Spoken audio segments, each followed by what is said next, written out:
My name's Lee Wilkins. I look after the drylin product range for igus UK. Today I want to talk about our TWA self-adjusting linear carriages.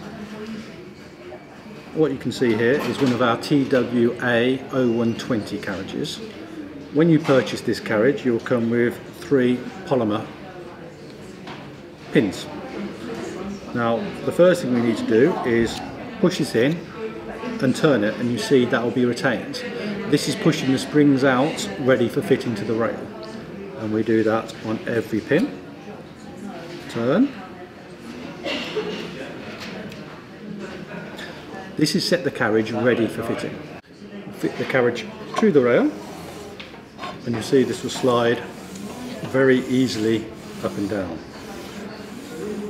Now the springs are being held back by these polymer pins, so we'll turn and you'll hear a click.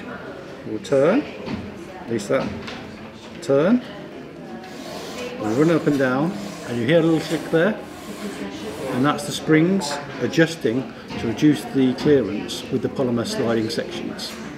And that is the TWA carriage.